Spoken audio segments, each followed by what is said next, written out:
29 years old and dressed in rags. Saren stood near the edge of the ballroom floor, clutching the faded fabric of her gown while laughter crashed against her from every direction.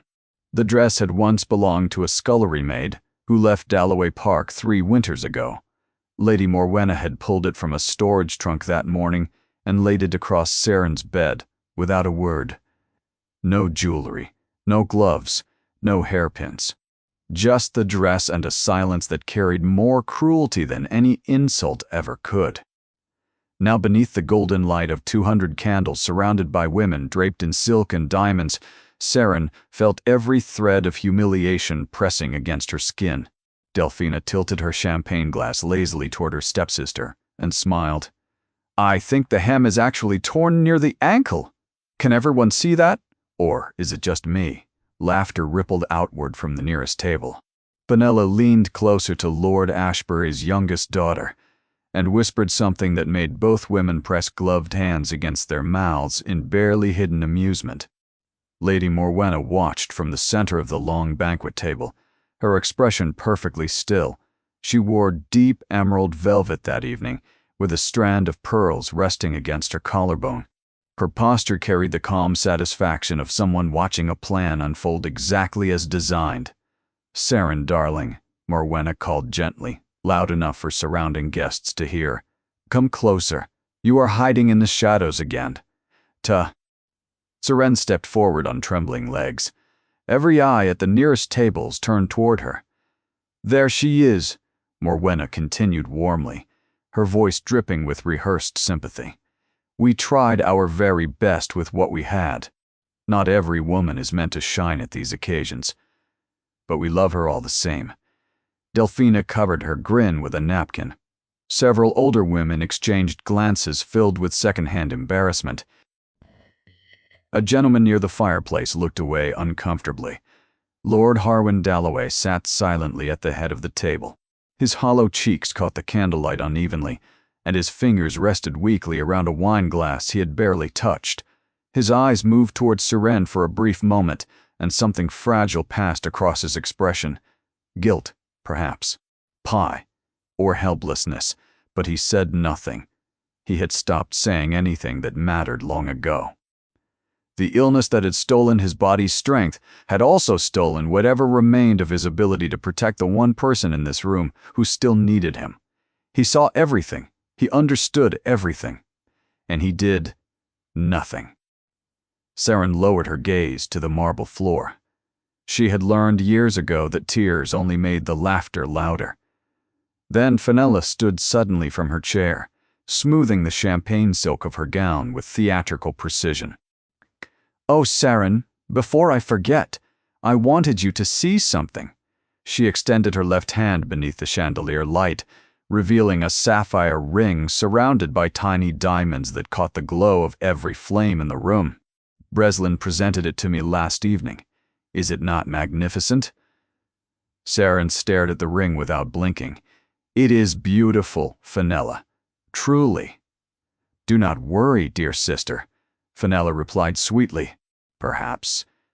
Someday a kind old merchant may still take an interest." The ballroom erupted in soft, cutting laughter. Even the musicians seemed to pause. Saren's fingers tightened against the rough fabric of her gown while heat climbed painfully up her throat. And just as she took one step backward toward the corridor, the enormous double doors at the far end of the ballroom swung open without warning. A footman's voice thundered across the estate with a force that silenced every conversation. Instantly, His Grace, Duke Castian Valmir of Ashenmoor, the entire ballroom froze. But before we continue, if you enjoy emotional stories filled with betrayal, heartbreak, jealousy, and powerful moments of justice, make sure you like this video and subscribe to the channel. And if you truly want to support us, you can use super thanks below. Your support helps us continue creating these unforgettable stories for you every single day. Now, let us continue. Saren Dalloway had not always lived inside the silence that now surrounded her. There had been a time, years before Lady Morwenna arrived, when Dalloway Park felt like a living, breathing home. Fires burned warmly in every hearth through the winter months, while the scent of rosemary bread and simmering apple cider drifted through the kitchen corridors from morning until evening. Wildflowers sat in painted ceramic vases along the hallway tables, replaced every few days by the gardener, who knew Lady Catherine preferred bluebells above all others. The drawing-room windows stayed open during summer afternoons, letting warm air carry the distant sound of birdsong and river water into the house while sunlight moved slowly across the wooden floors. Seren's mother, Lady Catherine, had filled the estate with music and softness. She read poetry beside those open windows while Seren practiced watercolors nearby, and in the evenings she played piano so gently that servants paused in the corridors just to listen. She remembered every staff member's birthday. She brought soup personally to tenants when illness passed through the village. She taught Seren that kindness was not a weakness to be outgrown, but a choice to be made deliberately, every single day, especially on the days when it felt most difficult. Those memories felt impossibly distant now. Lady Catherine passed away when Seren was 17. A fever that began one October morning took her before the first snow of that same year. Seren remembered her father collapsing beside the bedroom door when the physician finally stepped away and shook his head in silence.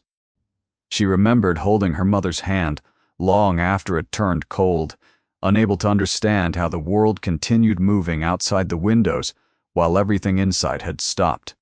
She remembered the funeral, standing beside the churchyard in freezing rain while villagers lined the path with wildflowers, and the sound of her father weeping openly for the only time in her life. Lord Harwin Dalloway never fully recovered from the loss. Grief wrapped itself around him slowly, pulling the sharpness from his mind and the strength from his body.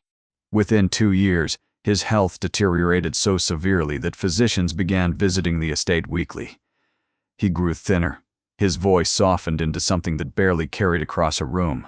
The man who once commanded dinner conversations with wit and authority now spent entire days inside his study, staring at the portrait of his late wife hanging above the fireplace.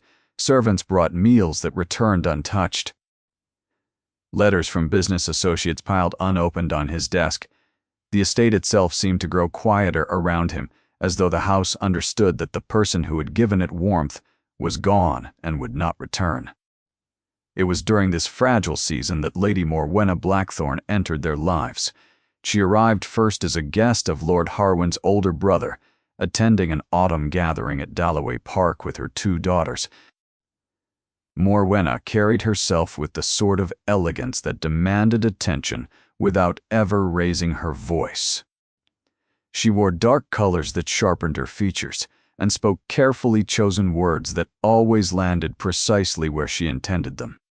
Within weeks, she began visiting Lord Harwin privately, bringing warm broth and reading to him beside the fire, while servants exchanged cautious glances in the corridors outside. She brought small gifts for the household staff during early visits, learning their names and habits with an attentiveness that felt generous at the time, but would later reveal itself as reconnaissance. She studied which servants were loyal to Lady Catherine's memory and which could be replaced without difficulty. Seren noticed the change in her father immediately. He smiled again, briefly, during Morwenna's visits. Color returned to his face on the day she arrived. He asked for his coat to be brushed and his study to be tidied before she came, small vanities he had abandoned entirely after Lady Catherine's passing. Seren wanted to feel grateful. She wanted to believe someone could help carry the grief her father could no longer hold alone. The marriage happened less than a year later. At first, the transition felt manageable. Delphina and Fenella moved into the east wing of the estate, bringing trunks filled with expensive gowns and loud opinions about how the household should be reorganized. Morwenna replaced the curtains, dismissed 2 long-time servants, and rearranged the dining seating so that Seren now sat at the far end of the table rather than beside her father. "You understand, of course," Morwenna had explained calmly during breakfast one morning. The girls need time to bond with their new father. A bit of distance allows that to happen naturally. Saren said nothing. She moved to the far chair and never returned to her old seat. The cruelty did not arrive all at once. It crept inward like frost spreading across glass. Small exclusions at first. Saren was no longer invited to fabric shopping trips in London. Her name disappeared from guest introductions during dinner parties. Morwenna began referring to my daughters during conversations with visitors, leaving Saren unnamed entirely unless someone asked directly. Then the exclusions became instructions. "The household requires better supervision," Morwenna announced one autumn morning, standing inside the drawing room with both hands folded neatly before her waist. "Saren, since you seem to have no social obligations occupying your time, I believe managing the servants and daily operations would suit you rather well." Delphina smirked from behind her teacup. Fenella did not even look up from her embroidery. From that day forward, Saren became the invisible engine of Dalloway Park. She rose before dawn to supervise kitchen preparations. She inspected guest rooms, counted linens, organized menus, settled disputes among staff, balanced weekly supply ledgers, and managed every practical detail that kept the estate functioning smoothly. Her hands grew rougher from work. Her gowns grew plainer, because Morwenna quietly redirected the dress allowance entirely toward Delphina and Fenella's wardrobes. Yet nobody outside the household knew. When guests arrived, Morwenna presented a picture of effortless elegance, as though the roasted lamb, the polished silver, the perfectly arranged flower displays, and the warm guest chambers all simply materialized on their own. One November afternoon, while carrying a heavy basket of laundered tablecloths through the servants' corridor, Saren heard voices drifting through the partially opened door of the morning room.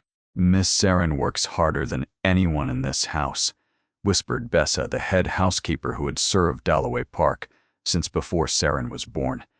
Her mother would weep seeing how they treat her. "She is the reason this household stands," replied another maid quietly.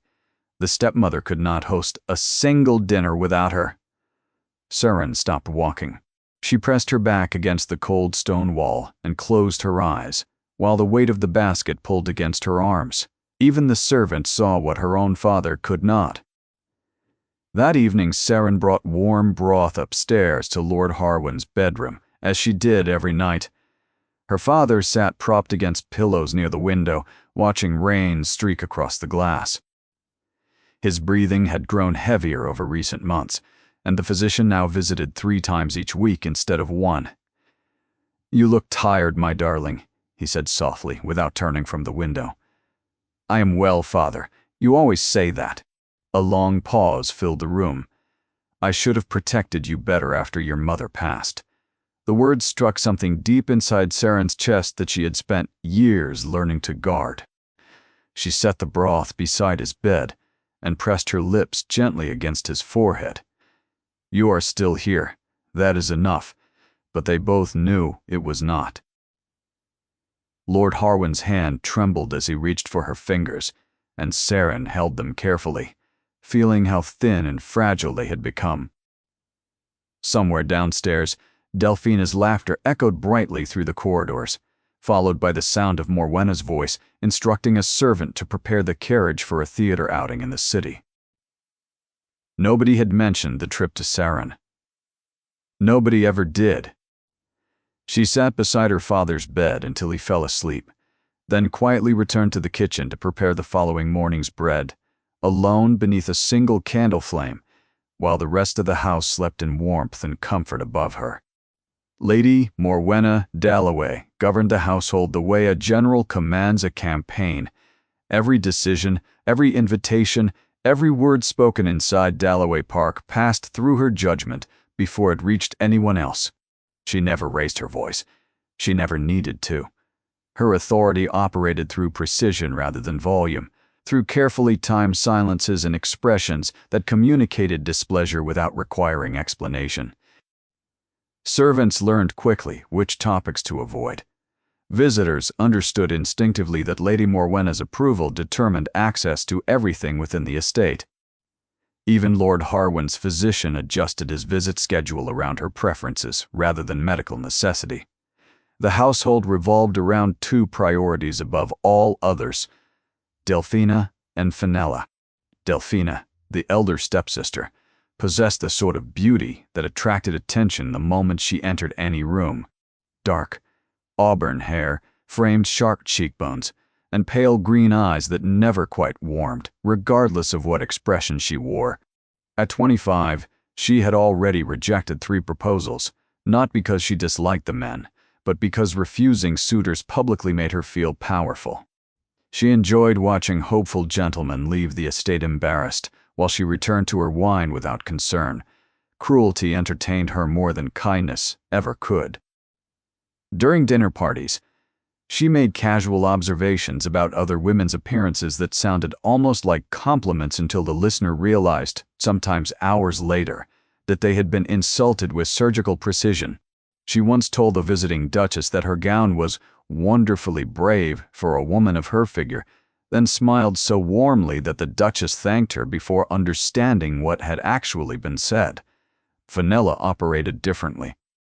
2 years younger than Delphina, and considerably less striking, she compensated through relentless social maneuvering. She memorized guest lists before every gathering, studied family connections between noble households, and positioned herself beside the most influential woman in any room. Within minutes of arriving, where Delphina wielded beauty carelessly, Fenella wielded information with deliberate patience. She rarely insulted Seren directly. Instead, she ensured that others did, by planting observations carefully throughout conversations. "Poor Seren has aged so noticeably this season," Fenella once mentioned casually to a visiting countess while arranging flowers in the drawing room. "We worry about her constantly, of course, but she insists on burying herself inside the household rather than attending society." The countess repeated the remark at 3 separate gatherings. Within the following week, Fenella never needed to say another word. Together, the stepsisters formed a wall around Morwenna's authority that left Seren completely isolated. At meals, conversations flowed between the 3 of them, while Seren ate in silence at the far end of the table. During social gatherings, Morwenna introduced Delphina and Fenella personally to every notable guest, while Seren stood unacknowledged near the edges of the room. When correspondence arrived at the estate, Morwenna reviewed it first, occasionally setting certain letters aside without explanation. Seren had once asked about a letter she expected from a bookseller in London. Morwenna's expression had remained perfectly neutral. "Nothing arrived for you, dear. Perhaps they lost the address." The letter was never mentioned again. On another occasion, a visiting gentleman had asked Lord Harwin directly whether his eldest daughter might join them for a riding excursion the following morning.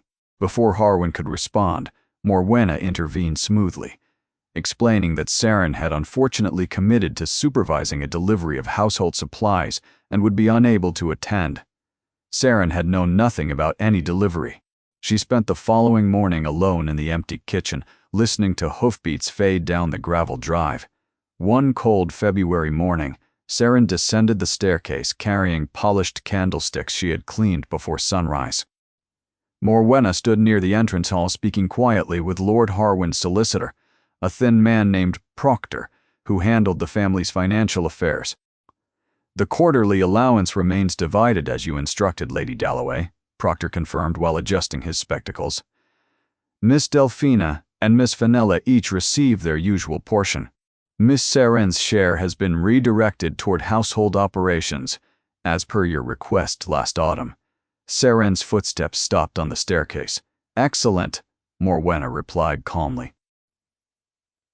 "There is no reason to burden Lord Harwin with these details while he recovers. The household functions better when finances are managed practically."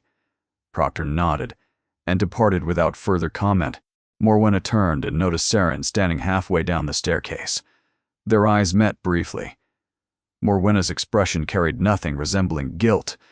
only the quiet confidence of someone who understood precisely how much power she held and how little resistance she expected. "Good morning, Saren. The breakfast trays need attending." Saren continued down the staircase without responding. That evening she sat beside her father's bed again while rain battered the estate windows. Lord Harwin coughed weakly into a handkerchief, while firelight cast deep shadows across his sunken face. "Father, did you know that my quarterly allowance was redirected months ago?" Lord Harwin's eyes closed slowly. A long silence stretched between them. "Morwenna manages the household finances now. She assured me everything was distributed fairly. It was not." Another silence followed, heavier than the first. Lord Harwin's hand lifted slightly from the blanket, then dropped again as though the effort required more strength than he possessed. "I will speak with her," but Saren already knew he would not. He had stopped confronting Morwenna about anything meaningful, long before the allowance disappeared. His illness had taken more than physical strength. It had taken his willingness to fight for the daughter who still needed him. She kissed his forehead and left the room without pressing further. Later that night, while the household slept, Saren passed through the corridor outside Morwenna's private sitting room and heard her stepmother speaking quietly with Delphina behind the closed door. "Lord Pemberton's son inquired about Saren at the Ashbury gathering last week," Delphina said, sounding both amused and irritated. "Apparently he found her interesting during some conversation near the garden." A brief pause followed before Morwenna responded. "I will handle it. The last thing this family needs is attention wasted on a woman who contributes nothing to our standing. Every eligible man who looks at Saren is a man not looking at you or your sister." The words settled around Saren like cold water poured slowly down her spine. She pressed one hand against the wall to steady herself, then walked away in silence before either of them could hear her breathing. The announcement arrived on a Tuesday morning, delivered by Delphina herself with the theatrical energy of someone who had been rehearsing the moment for days. "Lord Wendell Trevane has proposed," she declared from the middle of the drawing room, turning slowly so that every person present could admire the emerald ring resting on her left hand. "His family owns estates in 4 counties and a shipping company that trades directly with the continent." Lady Morwenna stood beside the fireplace, her expression radiating quiet, satisfied triumph. Fenella clapped her hands together with calculated enthusiasm, though something sharp flickered behind her smile before disappearing. Lord Harwin, seated weakly in his armchair near the window, managed a thin smile. "I am pleased for you." Delphina Morwenna placed one hand gently on his shoulder. "Your family grows stronger every day, my love." Within hours, the transformation of Dalloway Park began. Carriages arrived over the following weeks carrying crates of imported French champagne, hand-painted porcelain dinnerware commissioned from London, bolts of cream-colored silk for the ballroom ceiling, and enough fresh roses to fill every corridor in the estate twice over. The kitchens became an inferno of activity. Cooks shouted over boiling pots of lobster bisque, roasted venison, and caramelized pear tarts that filled the hallways with a sweetness so thick it became almost suffocating. Musicians were hired from the city. A portrait artist arrived to capture Delphina in her engagement gown. Seamstresses worked through the nights adjusting hemlines and stitching pearled details onto fabric that cost more than most families earned in a year. The responsibility for organizing every detail fell, predictably, onto Saren. "You will manage the preparations," Morwenna instructed, without looking up from her correspondence one morning. "The servants respect your direction, and I cannot afford mistakes during an event of this importance." Saren spent the next 3 weeks sleeping fewer than 4 hours each night. She coordinated deliveries, settled arguments between exhausted kitchen workers, arranged guest rooms, verified seating charts against social hierarchies she had memorized years ago, polished silverware until her reflection stared back at her from every spoon, and calmed a florist who nearly abandoned the commission after Delphina changed the flower arrangements for the 4th time in 6 days. She personally tasted every dish the kitchen prepared, caught a spoiled delivery of cream before it ruined the dessert course, and repaired a torn tablecloth by candlelight at 2 in the morning, because no seamstress was available at that hour. Nobody thanked her, nobody acknowledged the work existed. The evening of the engagement celebration, Dalloway Park glowed beneath hundreds of candles reflecting off crystal glasses, gilded mirrors, and polished marble floors. Guests arrived in carriages lined with velvet cushions, stepping through the entrance hall in rustling gowns of emerald, burgundy, and pale gold. The scent of roasted duck, glazed with blackberry reduction, mixed with perfume and melted candle wax as the ballroom filled with laughter and music. Silver platters circulated carrying smoked salmon arranged on beds of crushed ice, warm bread rolls brushed with rosemary butter, and delicate pastries layered with almond cream and powdered sugar. Delphina entered the room as though crossing a stage. Her gown, a cascade of ivory satin with hand-stitched silver thread along the bodice, caught the chandelier light with every step. Lord Wendell Trevane stood beside her, handsome in a dark tailored coat, smiling with the polished ease of a man accustomed to public admiration. Saren stood near the far wall wearing a gray dress that Morwenna had selected for her that afternoon. It was clean but deliberately plain, chosen specifically to ensure she would blend into the background like furniture. "More wine, for table 7, a servant whispered to Saren urgently. She nodded and handled it. "The musicians are asking about the second waltz timing." She handled that as well. "The ice sculpture is melting unevenly near the pastry table." She handled that too. For 3 hours, Saren moved invisibly through the most spectacular event Dalloway Park had ever hosted, solving problems that nobody else noticed while her stepsister received applause. She had done nothing practical to earn. During the formal dinner, a visiting baroness seated near the center table turned towards Saren as she adjusted a flower arrangement nearby. "Excuse me, dear, could you bring another serving of the venison? It was absolutely extraordinary." The Baroness assumed she was speaking to household staff. Saren nodded politely and retrieved the plate herself. Delphina noticed the interaction from across the table and smiled widely.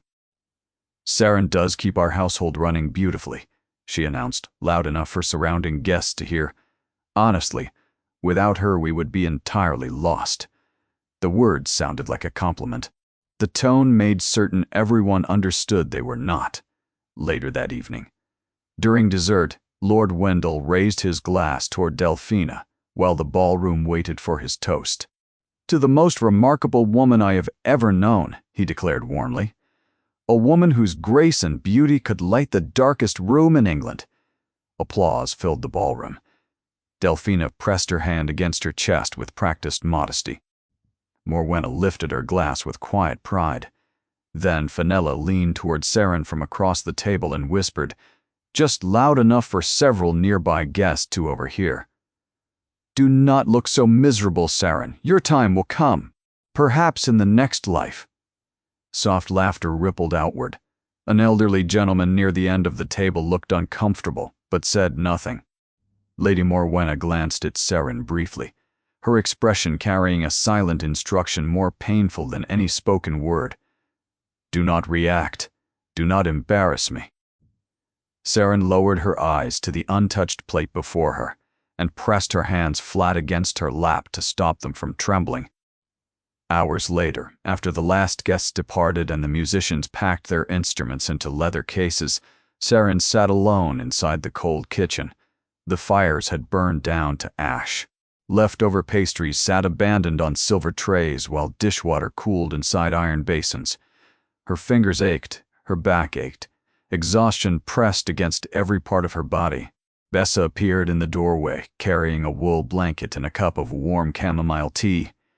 The old housekeeper draped the blanket around Saren's shoulders without asking permission. "You carried this entire evening on your back, child."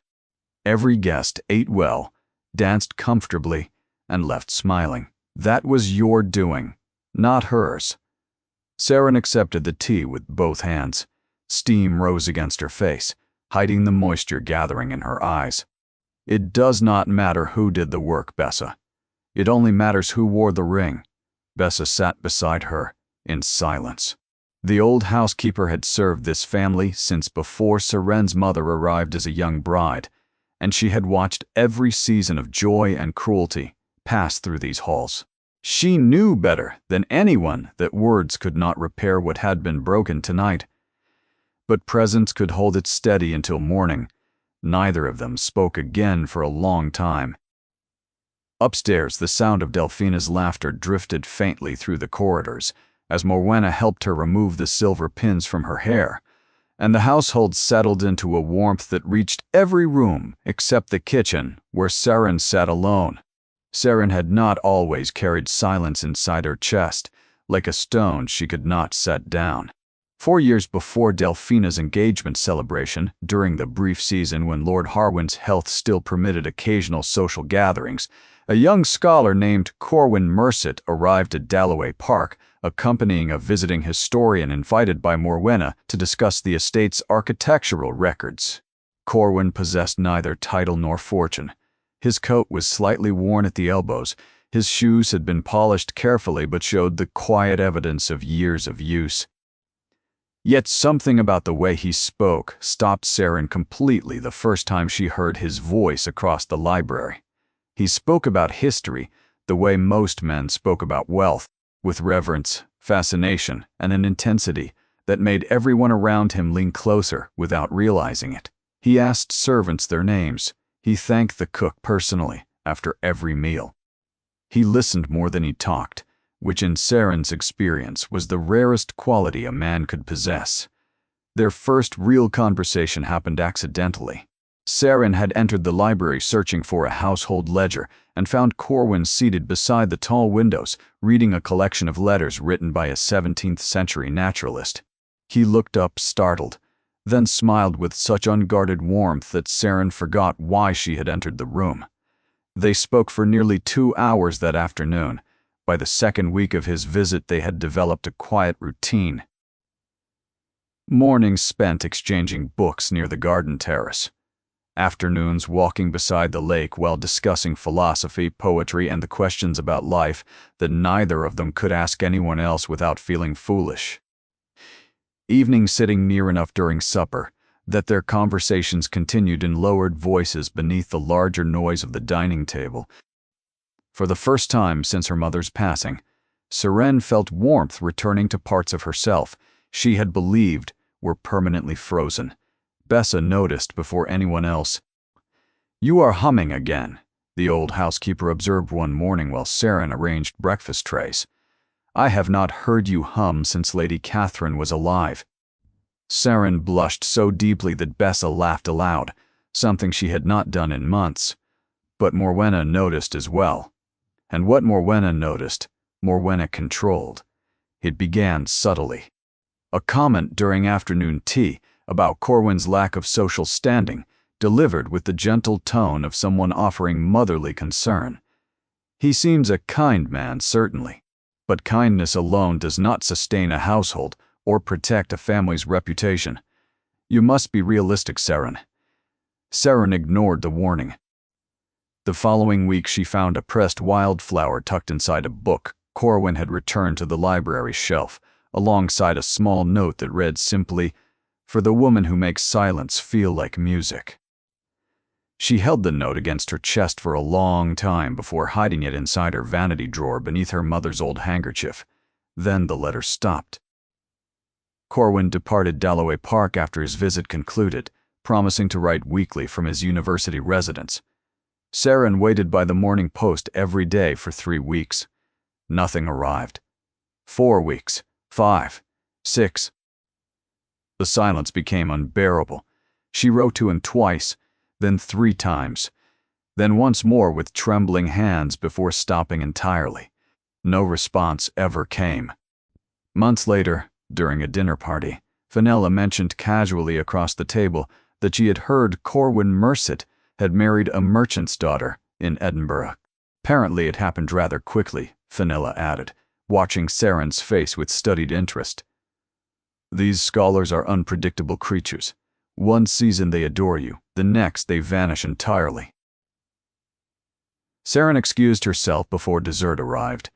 She walked upstairs slowly, entered her bedroom, locked the door, and sat on the edge of her bed in complete stillness for nearly an hour.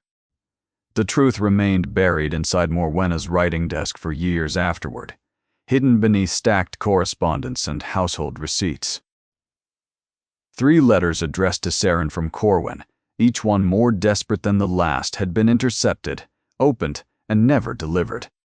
In the final letter, Corwin wrote that he could not understand her silence, that her refusal to respond had broken something inside him he did not know how to repair, and that he would not write again because continuing to reach toward someone who would not reach back had become more painful than letting go entirely. Morwenna had also written to Corwin directly, using the Dalloway family seal, informing him that Saren had become privately engaged to a nobleman of considerable standing, and requesting that he cease all further correspondence immediately to avoid embarrassing the family. Saren never learned any of this. She simply believed that the one man who had ever truly seen her had looked away by choice, and the part of her that once hummed beside breakfast trays, that once blushed when Bessa teased her, that once held a pressed wildflower against her heart like a secret prayer, quietly folded inward and did not open again. By the time Fenella's engagement to Lord Breslin Harcourt was announced the following year, Saren had already become the ghost the household needed her to be, present enough to carry the weight, invisible enough to never threaten the spotlight. And nobody except Bessa ever wondered what had happened to the woman she used to be. Fenella's engagement to Lord Breslin Harcourt arrived with considerably less spectacle than Delphina's, though not for lack of effort on Morwenna's part. Lord Breslin came from a family whose political influence stretched deep into Parliament. His father had served as an advisor to 3 successive ministers, and the Harcourt name carried weight inside circles where money alone could not guarantee entry. Morwenna recognized the strategic value immediately. Where Delphina's marriage secured wealth, Fenella's would secure access. Together, the 2 alliances would elevate the Dalloway name beyond anything Lord Harwin had achieved on his own. The preparations consumed Dalloway Park for nearly a month. Furniture was rearranged across entire wings of the estate. Painters arrived to refresh the ballroom ceiling with gold leaf detailing. A confectioner traveled from London carrying elaborate molds for a 5-tiered celebration cake, decorated with sugar roses and candied violets. Fresh oysters packed in ice arrived from the southern coast 2 days before the event, while champagne crates stacked so high inside the cellar that servants had to carry them through the garden entrance because the interior corridor could not accommodate the volume. Saren managed every detail. She supervised the painters while Fenella slept late.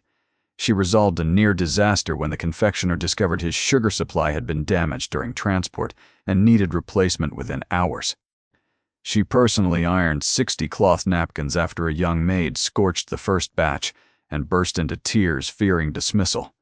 Saren calmed the girl, finished the napkins herself, and never reported the incident. She organized lodging for 3 families traveling from London who had not been expected until the following day, converting the unused morning parlor into a temporary guest room within 2 hours. She settled an argument between the head cook and a newly hired kitchen assistant that nearly ended in resignation, managing both tempers with a calmness that surprised even Bessa. Nobody mentioned her effort. Nobody noticed she had not eaten a full meal in 3 days.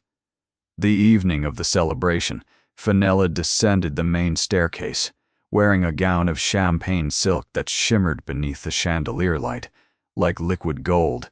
Her dark hair was arranged with pearl pins imported from Vienna, and a delicate diamond necklace borrowed from Morwenna rested just above her collarbone. Lord Breslin waited at the bottom of the stairs, offering his arm with the practiced ease of a man raised inside ballrooms. Guests filled the estate, carrying congratulations, expensive gifts, and the hungry curiosity that always accompanied aristocratic events. Silver platters circled the ballroom loaded with honey-glazed quail, smoked salmon arranged on beds of crushed ice, warm bread rolls brushed with rosemary butter, and tiny lemon cakes dusted with powdered sugar that dissolved on the tongue. The scent of roasted meats and cinnamon-spiced wine filled the corridor so thoroughly that even the servants who had been cooking all day found their appetites returning. An ice sculpture shaped like a swan sat at the heart of the banquet table, slowly weeping water into a silver basin beneath it while candlelight passed through its translucent wings. Fresh flowers had been arranged into cascading arches along every entrance, their petals scenting the air with jasmine and white lily. Saren stood near the musician's corner wearing the same gray dress she had worn to Delphina's celebration. Morwenna had not offered a replacement. The message required no explanation. Midway through dinner, Lord Breslin rose for a toast. His voice carried the confident polish of someone trained in public speaking from childhood. "Fenella possesses the rarest quality a woman can offer a man," he announced warmly. "She understands the architecture of society and navigates it with extraordinary intelligence. I am fortunate beyond measure." Applause surrounded the room. Morwenna's smile deepened with visible satisfaction. Delphina raised her glass from across the table, though her expression carried a tightness that suggested she found her younger sister's moment slightly difficult to celebrate without reservation. Then Fenella leaned forward and glanced towards Saren, who was quietly replacing an empty breadbasket near the side table. "We really must find something for Saren eventually," Fenella said, her voice carrying a sweetness so perfectly constructed that only someone paying close attention would recognize the blade hidden inside it. "She has become so wonderfully useful around the house. Perhaps we should simply make it official and add her to the servant registry." Laughter spread unevenly through the ballroom. Some guests laughed openly, others lowered their eyes. One older gentleman set down his glass and looked away with visible discomfort. A young woman near the window pressed her lips together tightly, clearly troubled by what she had just witnessed. Morwenna said nothing. Her silence was approval enough. Saren's fingers tightened around the breadbasket until her knuckles turned white. She placed it carefully on the table, turned, and walked toward the corridor without looking at anyone. She made it as far as the garden door before the tears came outside. The night air carried the scent of wet earth and dying autumn leaves. Saren pressed both hands against the cold stone wall beside the kitchen entrance and breathed unevenly while her body shook with the sort of pain that lives far beneath the surface and only breaks through when exhaustion strips away every defense. Inside, the celebration continued without interruption. 2 days later, Saren passed the morning room and heard Morwenna speaking calmly with a solicitor she did not recognize. "Lady Hargrove's property near the northern border has been vacant for some time," the solicitor explained. "It is modest but functional, suitable for a single woman requiring quiet accommodation." "And the arrangement would be permanent?" Morwenna asked. "Entirely. Once the transfer of residence is recorded, Miss Dalloway would have no legal claim to return to the primary estate without formal invitation." Saren's body went cold. She stood perfectly still outside the door while the words repeated inside her mind with a clarity that felt like falling. Morwenna was not simply pushing her aside anymore. She was erasing her completely. Across 3 counties and beyond the black ridgeline of the northern moors, the Ashenmore estate stood like something carved from the landscape itself.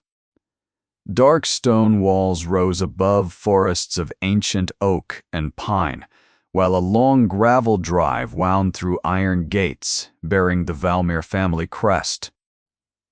Towers flanked the main hall at both ends, their narrow windows overlooking cliffs that dropped sharply into the sea below. Gulls circled the turrets in the early mornings, and the sound of waves crashing against the rocks far below carried through the halls like a pulse the house could never quite silence. Inside, the estate carried the oppressive stillness of a place built for many, but occupied by few. Fireplaces large enough to stand inside burned constantly during winter months, Yet the warmth never seemed to reach the corridors where portraits of generations of Valmir ancestors stared down from gilded frames with expressions that ranged from stern to openly hostile. Rooms that had once held grand gatherings now sat empty beneath dust cloths, their chandeliers unlit, their curtains drawn against the northern light. Duke Castian Valmir matched the estate that surrounded him. At 38 years old, he had become one of the most powerful men in England. Ashenmoor's shipping operations alone generated more annual revenue than most noble families accumulated across generations. His factories employed thousands. His agricultural estate fed entire towns. Politicians sought his endorsement with the careful deference usually reserved for royalty, and bankers adjusted interest rates on loans connected to Valmir holdings before adjusting anyone else's. Yet Castian spent most evenings alone inside his private study, surrounded by unread correspondence, cold tea, and a silence so deep it seemed to press against the walls. His meals arrived on silver trays and departed largely untouched. The servants who carried them had learned not to comment. The ones who once tried to engage him in casual conversation during meal deliveries had stopped attempting it years ago. His valet, Oswin, had learned years ago that conversation during these hours was unwelcome and silence during them was expected. He had not always been this way. Years earlier, Castian had been considered one of the most desired men in English society. His presence at any gathering guaranteed increased attendance.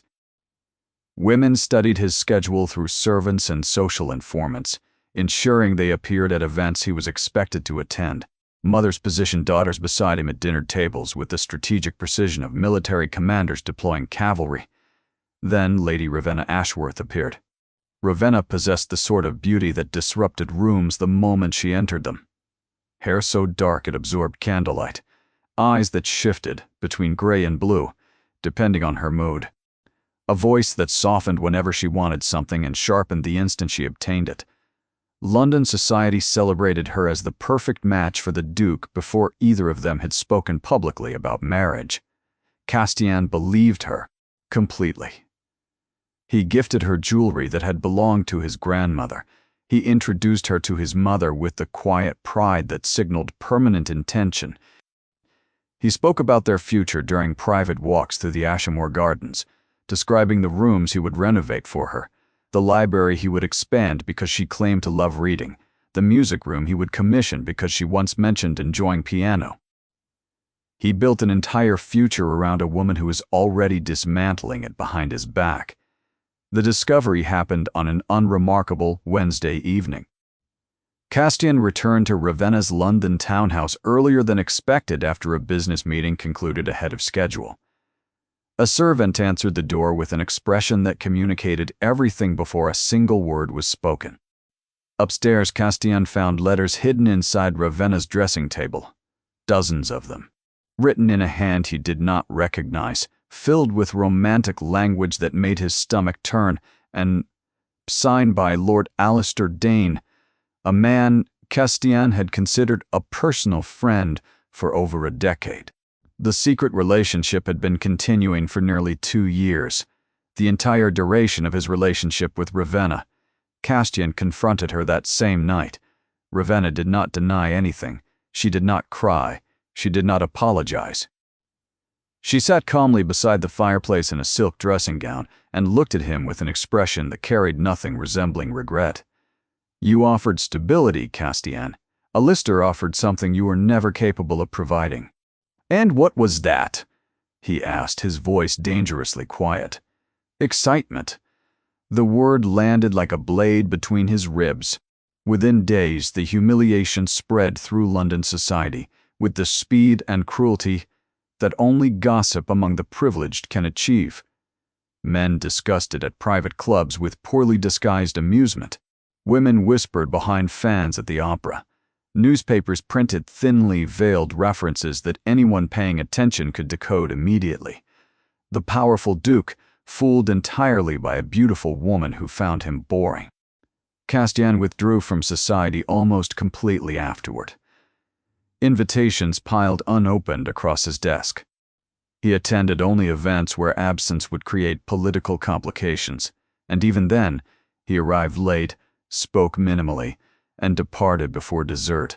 Women continued pursuing him relentlessly.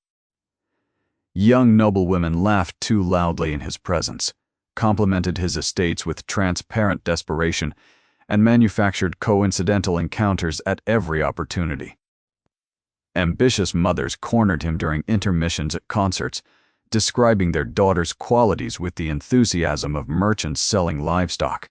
Castian responded to all of it with a politeness so cold it functioned as rejection without requiring him to say the word directly. His mother, Dowager Duchess Margot Valmire, watched the transformation with growing sadness. She had survived her own husband's passing with grace and resilience, maintaining the family's dignity through years of grief without ever losing the warmth that made servants and tenants genuinely love her. Watching her only son harden into stone broke something inside her that she hid carefully behind composed smiles. One winter evening, she entered his study carrying a tray of roasted pheasant, warm bread, and black tea sweetened with honey after learning he had skipped supper for the third consecutive night. "Castian, this estate will outlive you," she said quietly, setting the tray beside the untouched pile of correspondence. "But it will not mourn you. Only people do that, and you have made certain there are none left who could." Castian did not look up from the shipping ledger open before him. "I have everything I require. You have everything except the one thing that matters." He finally glanced toward her. Margot studied her son's face carefully.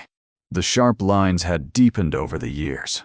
Exhaustion lived permanently beneath his eyes, and the guarded tension in his jaw never fully relaxed, even during sleep. She was one woman, Castian, not all of them. She was enough. Margot sighed and placed her hand gently over his. "Your father once told me that bitterness is a castle built to keep pain out, that eventually locks you inside. I did not understand those words until I watched you become them." Castian said nothing. His mother kissed his forehead and left the room. 3 weeks later, a formal invitation arrived bearing the Dalloway family crest.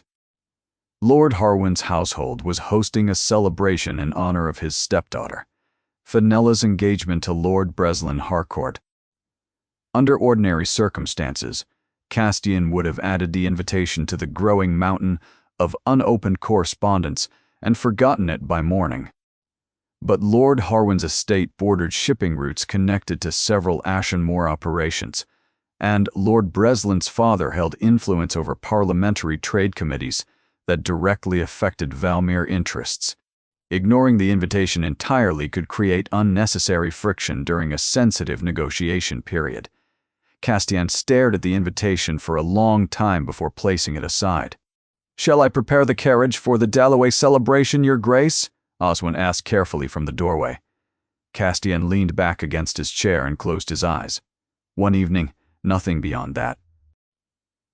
The night of the celebration arrived wrapped in freezing rain and thick fog that swallowed the countryside beyond the Dalloway gates. Saren had known about the ball for weeks. She had organized every element of it. She had arranged the flowers, confirmed the musicians, verified the seating, and tasted every dish prepared by the kitchen before service. What she had not known until 3 hours before the first guests arrived was what she would be wearing. Morwenna entered Saren's bedroom that afternoon carrying a dress draped over one arm. She laid it across the bed without ceremony. "You will attend tonight," Morwenna announced calmly. "Lord Breslin's family expects all members of the household to be present. Appearances must be maintained." Saren looked at the dress. Her throat tightened immediately. It was a gown made of rough, faded muslin, the color of old dishwater, with a hem that hung unevenly and sleeves that had been mended so many times the stitching formed visible ridges along the fabric. No embroidery, no lace, no pearls. The dress belonged to a woman scrubbing floors, not a woman attending a celebration inside one of the finest estates in the county. Morwenna watched Saren's face with the patient attention of someone studying the effect of a carefully delivered cruelty. "It suits you rather well, I think," she said softly. Then she left the room.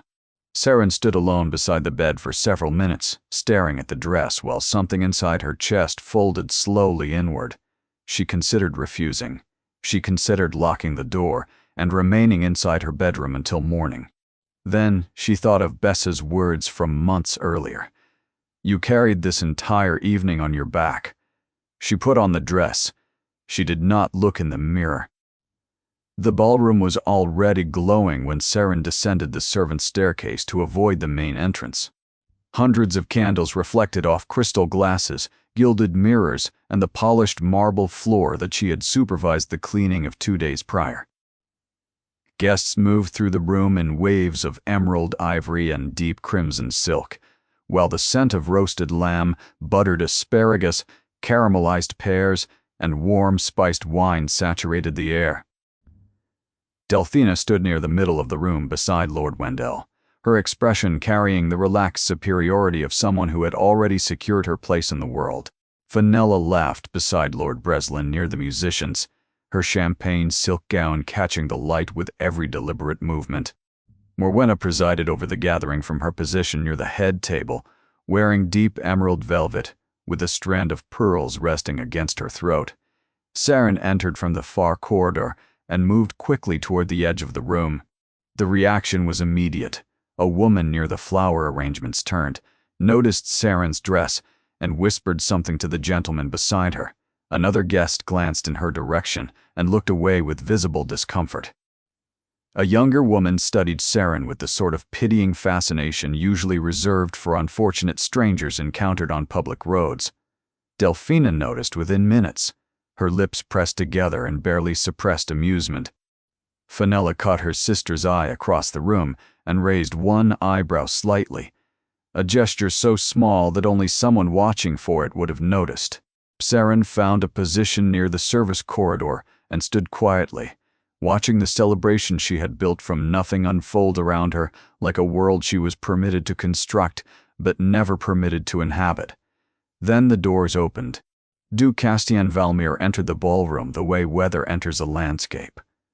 The atmosphere changed before anyone consciously understood why.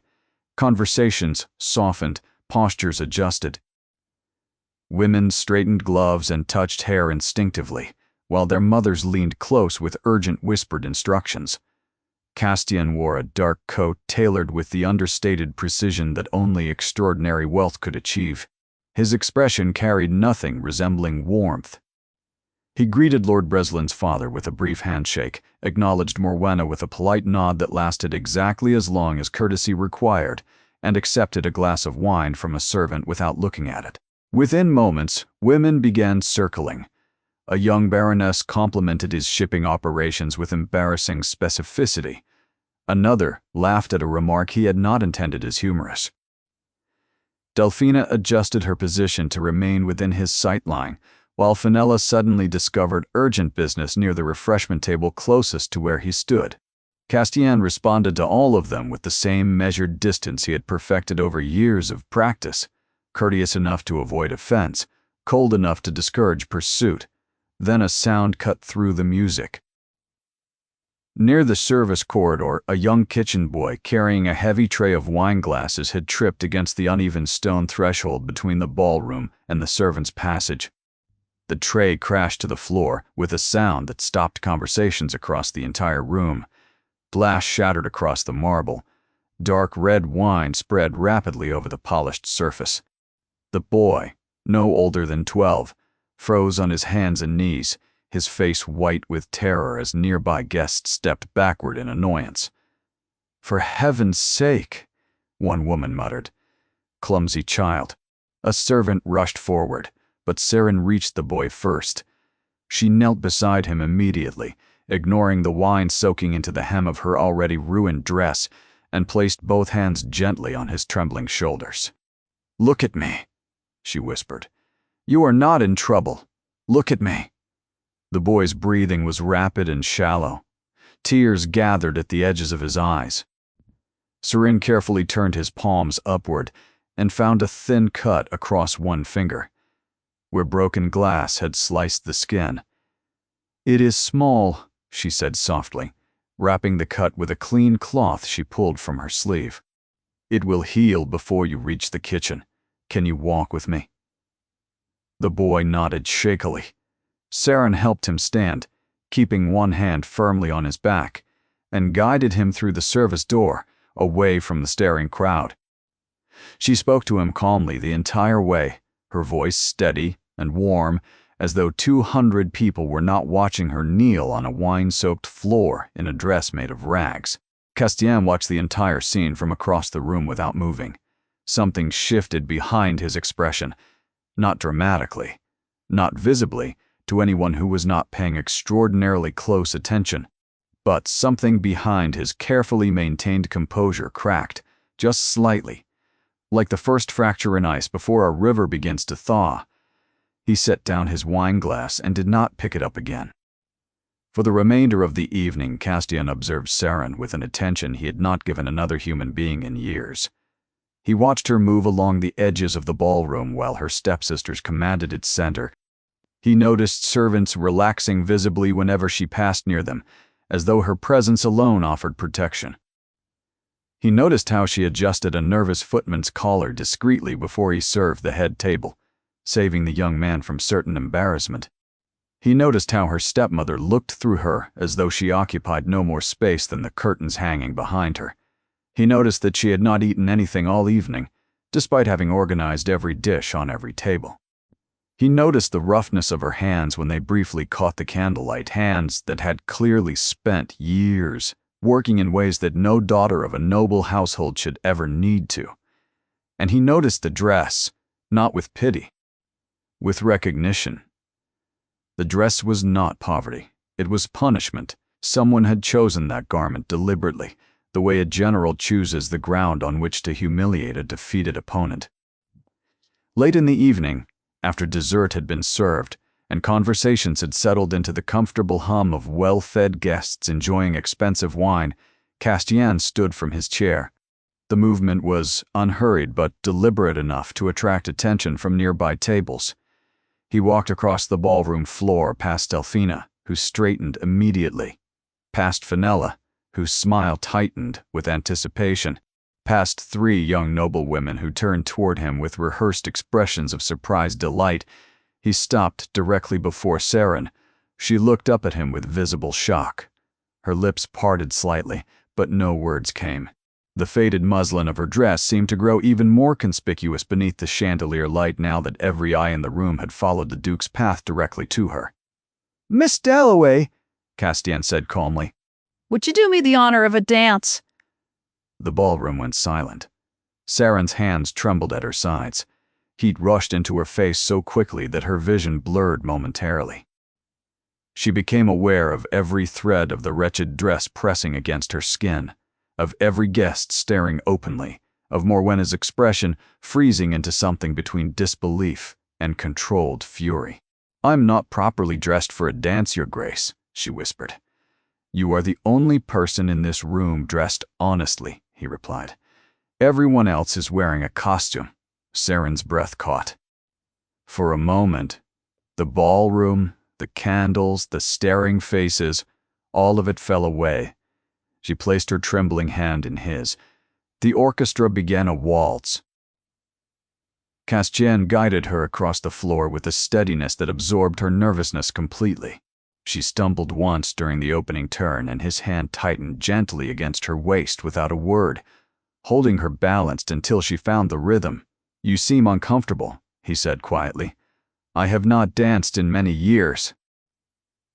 "Neither have I." They moved together beneath the chandeliers while 200 guests watched in stunned silence. Saren waited for the questions she had learned to expect from wealthy men. Questions about her family's standing, her dowry, her prospects.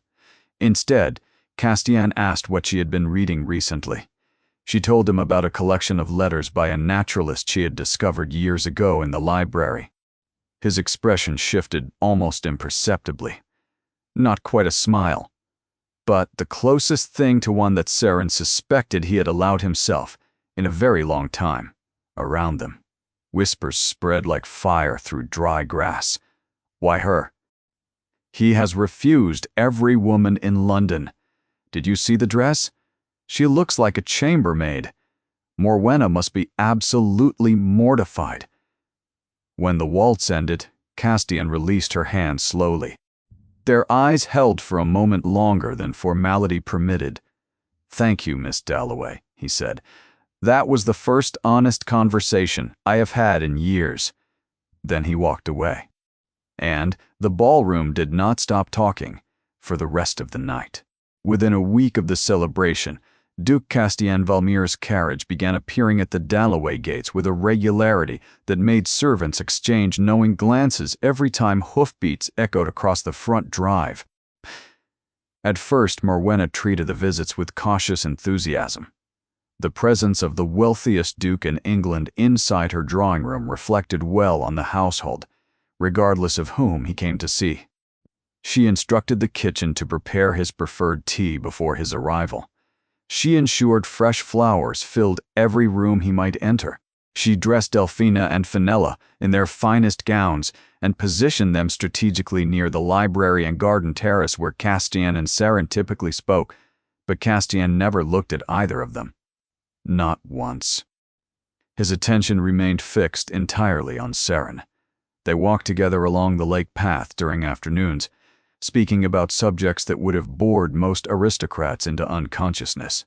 Philosophy, the behavior of migratory birds, whether music could express ideas that language could not, the ethical responsibilities of landowners toward tenants during harsh winters.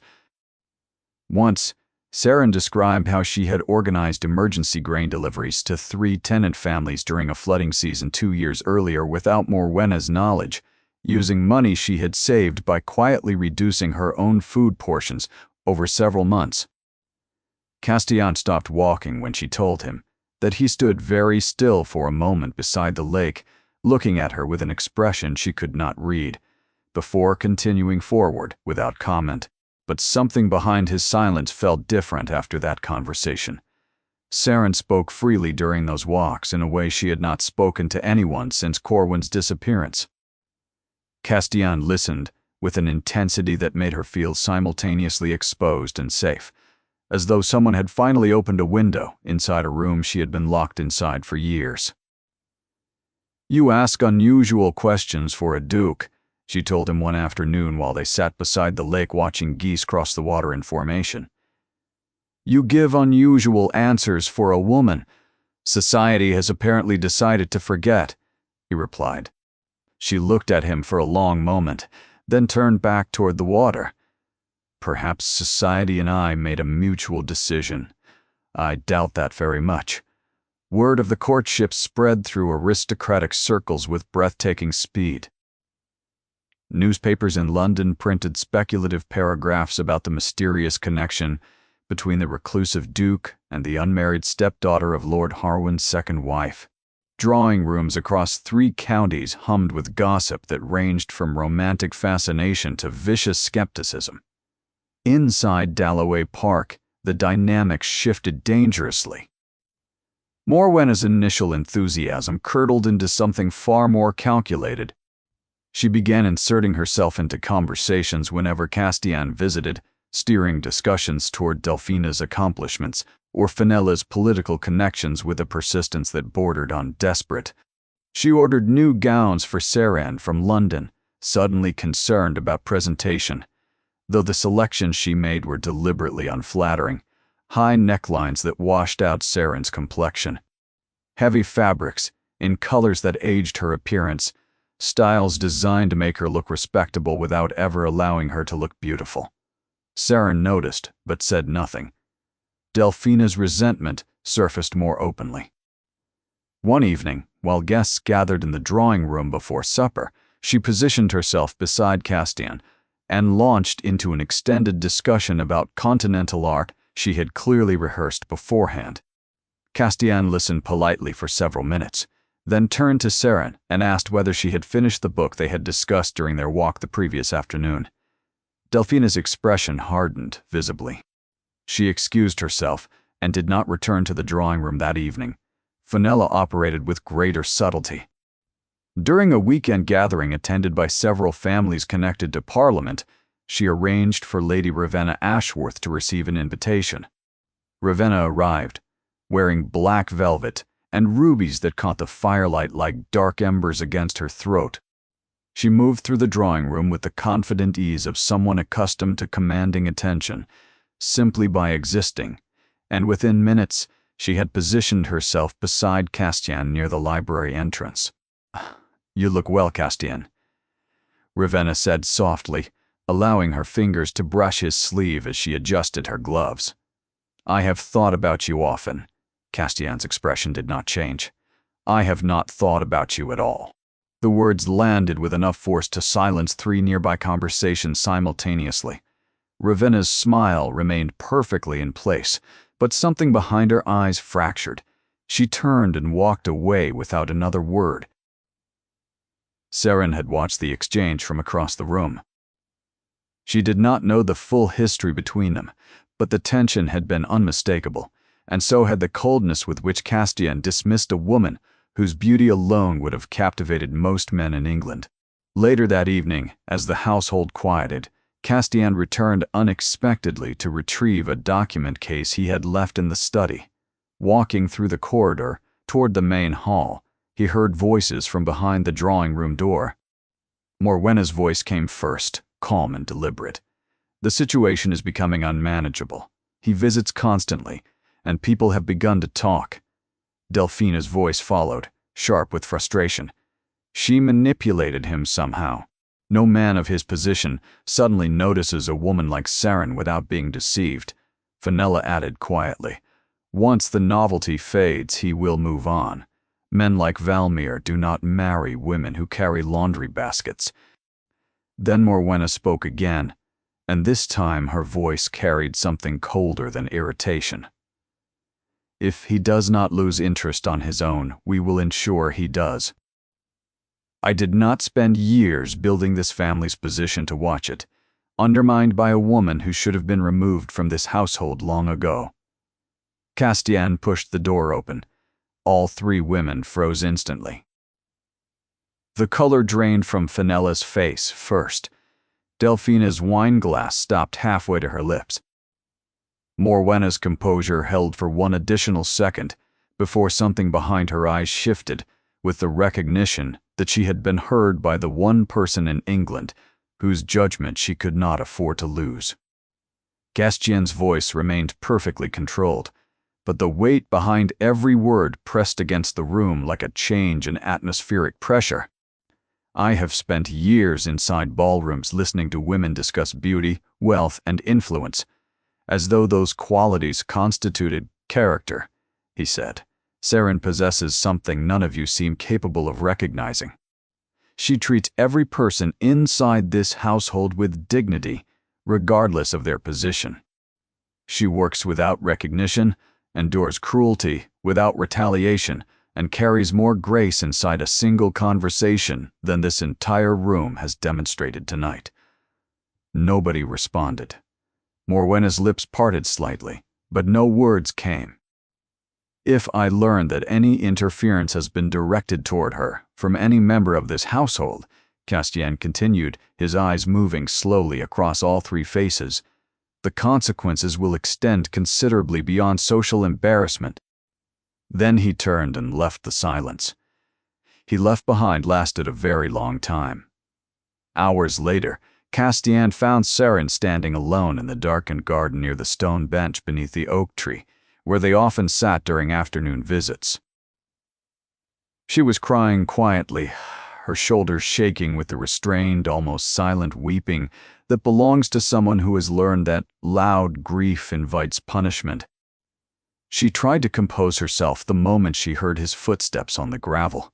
"Forgive me," she whispered, wiping her face quickly. "I did not expect anyone to come outside. What happened?" She shook her head. "Nothing that has not happened before." Castian stood beside her in the darkness for a long moment before speaking. "You deserve to be fought for, Saren. I need you to understand that." She looked up at him.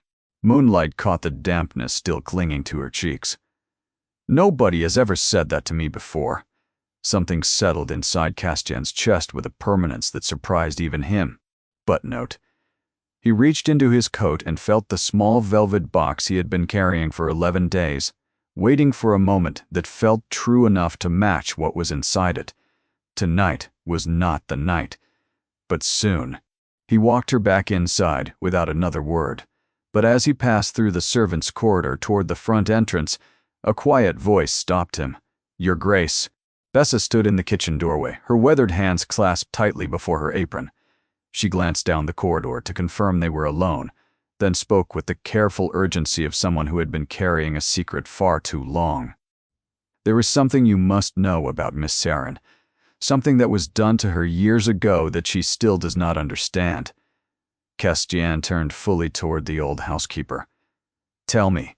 Bessa's voice trembled, but she did not look away. "A man came to this estate years ago, a scholar named Corwin Mercet. He loved Miss Saren truly, and she loved him. After he departed, he wrote letters, several of them. None were ever delivered."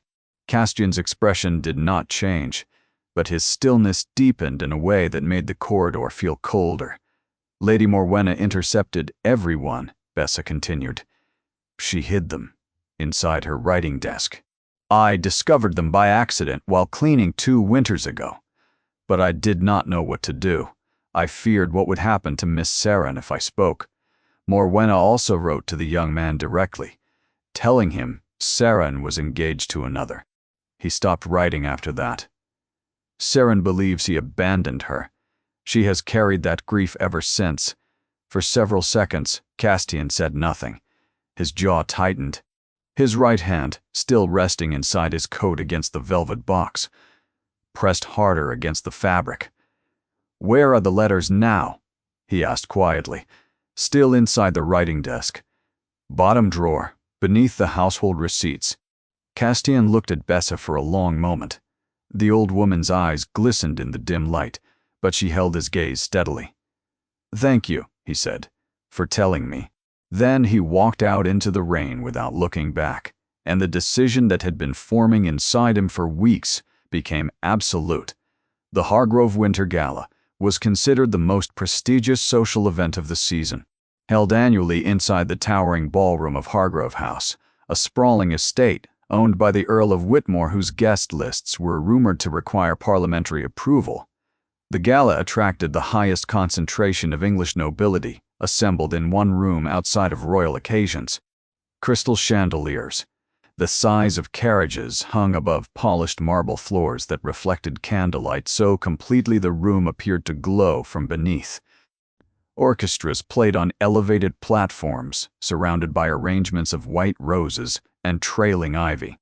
Banquet tables stretched across the eastern wing, carrying roasted venison dressed in juniper sauce, platters of buttered lobster tails arranged on crushed ice, towers of chocolate pastries layered with cream and candied orange peel, sugared fruits glistening beside decanters of wine imported from estates in southern France, and enormous silver bowls filled with warm spiced punch that scented the air with cinnamon and clove.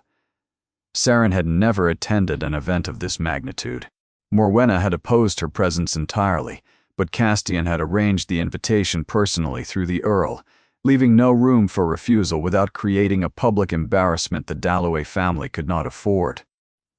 She wore a gown of deep midnight blue silk that Castian's mother, Dowager Duchess Margot, had sent to Dalloway Park 3 days earlier. Alongside the dress, Margot had included a handwritten note containing only 6 words. "For the woman my son chose."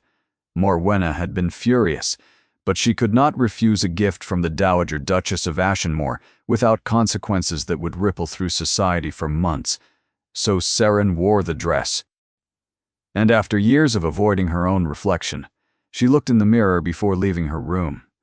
The gala was already in full motion when the Dalloway party arrived. Delphina entered beside Lord Wendell, scanning the room immediately for the Duke's location. Fenella adjusted her gloves beside Lord Breslin, while calculating which conversations to join first.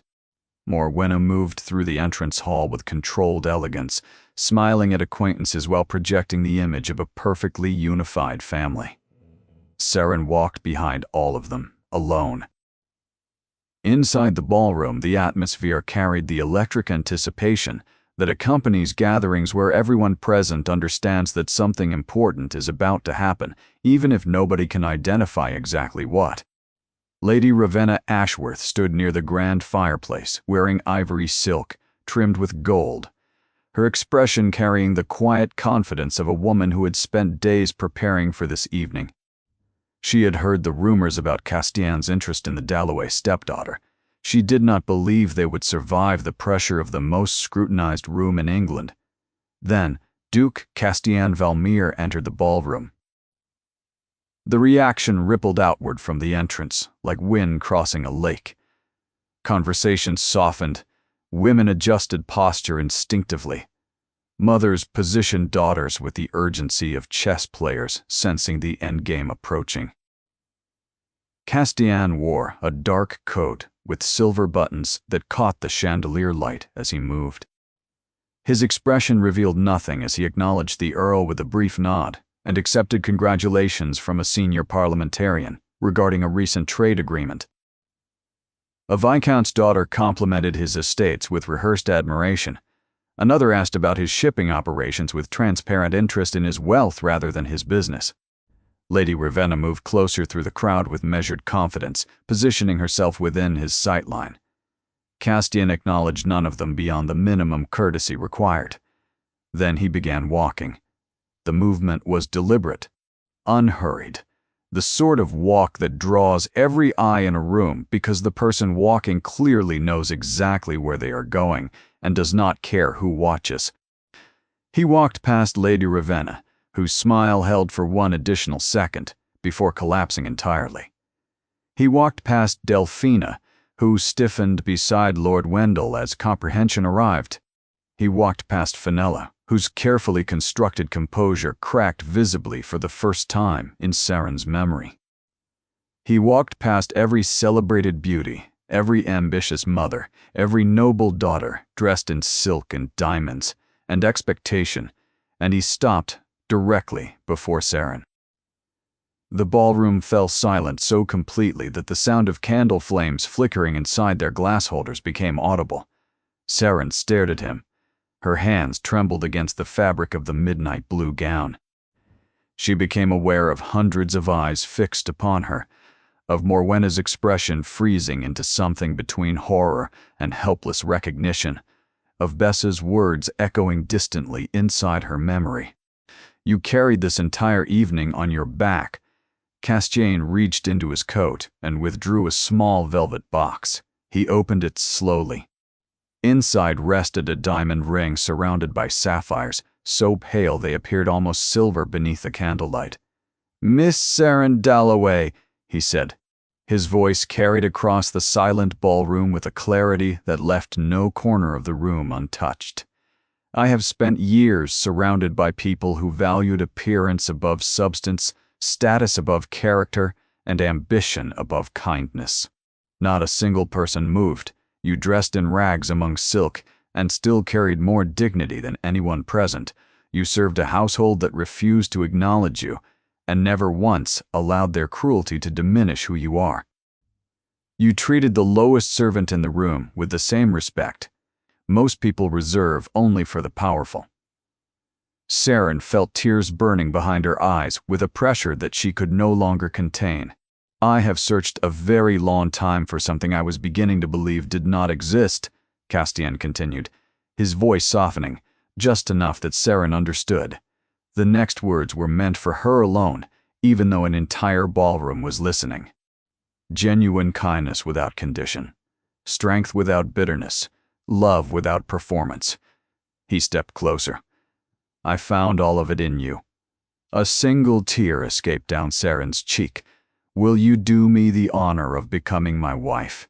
The silence that followed lasted only 3 seconds, but inside those 3 seconds, every year of humiliation, every unanswered letter, every meal eaten alone in cold kitchens, every celebration she had built for people who never thanked her, Every night she had pressed her trembling hands against stone walls and cried without sound.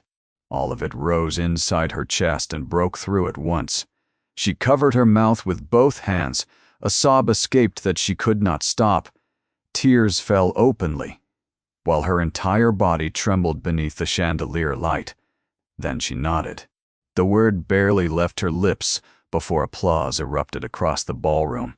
The sound grew louder and louder until it filled every corner of Hargrove House. Strangers who had never spoken to Seren clapped with genuine emotion. Several older women pressed handkerchiefs against their eyes. Even the musicians lowered their instruments to watch. Lady Ravenna turned away and walked toward the corridor without looking back. Delphina stared at her stepsister with an expression Seren had never seen on her face before. Not cruelty, not amusement. Something closer to shock, as though the world she had always understood had just rearranged itself into a shape she could not navigate. Fenella lowered her eyes completely, and Morwenna stood perfectly still beside the banquet table, her hands clasped tightly before her waist, while something far heavier than embarrassment settled across her features. Regret, real, irreversible regret, because, standing inside that ballroom, watching the stepdaughter she had dressed in rags receive the most public, most powerful declaration of love English society had witnessed in a generation, Morwenna understood with absolute clarity what she had spent years trying to destroy. And she understood, finally, that she had failed. Years passed after that evening. As Duchess of Ashenmore, Seren became beloved, not for her title, but for the character she carried into it. She opened estate grounds to struggling families during harsh winters. She visited workers' homes personally after illnesses swept through nearby villages. She learned the names of every servant inside Ashenmore and remembered the names of their children. Tenants across 3 counties spoke about the Duchess with a warmth usually reserved for people they had known their entire lives. Castian, standing beside her through every act of quiet generosity, found something he had stopped believing existed. Trust that did not waver, companionship that did not perform, love that required nothing in return except presence. Margot watched the transformation in her son with tears she no longer tried to hide. The stone walls of Ashenmore finally carried laughter again. Lord Harwin, freed from Morwenna's influence after the marriage collapsed, the social architecture she had built around him, spent his remaining years at Ashenmore under the care of physicians Castian personally appointed. His health never fully recovered, but the fog that had settled over his mind for so long gradually lifted. On quiet afternoons, Seren sat beside him near the garden windows, reading aloud from the same poetry collections her mother had once loved. Sometimes he reached for her hand and held it without speaking, and the silence between them carried something that felt, at last, like peace. One evening, months after the wedding, Castian sat beside Seren, near the library fireplace, and placed 3 folded letters gently into her hands. They were worn at the edges, the ink slightly faded, and the seal on each had been broken long ago by someone other than the woman they were written for. "These were hidden inside your stepmother's writing desk," he said quietly. "Bessa told me the night before the gala. I wanted to wait until you were strong enough to read them." Seren unfolded the first letter. Within seconds, her hands began to tremble. By the second letter, tears fell silently onto the pages. By the third, she pressed the paper against her chest and wept openly, while Castian held her without speaking. Corwin had never stopped loving her. He had never looked away by choice. The silence that had hollowed out her heart for years had been manufactured entirely by the woman she had called stepmother. For a long time, Seren could not speak. Then she looked at Castian with eyes that held both grief and something deeper than gratitude. "She took everything from me," she whispered, "and you gave it all back." Meanwhile, the lives Morwenna had built so carefully collapsed beneath the weight of the shallow foundation she had chosen. Lord Wendell Trevaine's financial mismanagement surfaced publicly after creditors seized 2 of his estates. Delphina, once surrounded by admirers and luxury, found herself quietly selling jewelry to maintain appearances while her husband disappeared into failed business ventures and unpaid debts. Fenella's marriage to Lord Breslin grew colder with each passing season. His political ambitions consumed him entirely, leaving Fenella alone inside a grand house filled with silence and servants who respected her position but did not like her. Morwenna, stripped of the social influence her stepdaughter's marriages had promised, watched helplessly as invitations stopped arriving and old acquaintances stopped returning her calls. One gray winter afternoon, 3 carriages arrived outside the gates of Ashenmoor. The women who stepped out wore gowns that had not been replaced in some time. Their faces carried exhaustion rather than pride. Their hands no longer bore the jewelry that once sparkled beneath ballroom chandeliers. Saren received them inside the drawing room beside the fire, where warmth and tea waited already, because Bessa had seen the carriages approaching from the kitchen window and understood immediately. Morwenna could not meet Saren's eyes. Delphina sat rigidly in her chair, shame visible in the tension across her shoulders. Fenella stared at the floor. Saren poured tea for each of them personally. She asked about their health. She asked whether the children were well. She did not mention the dress. She did not mention the letters. She did not mention the years, because the greatest victory was never revenge. It was becoming loved, deeply and permanently, for the very heart they had once dressed in rags and dismissed as worthless. And in time, the world learned what the Dalloway household had discovered too late.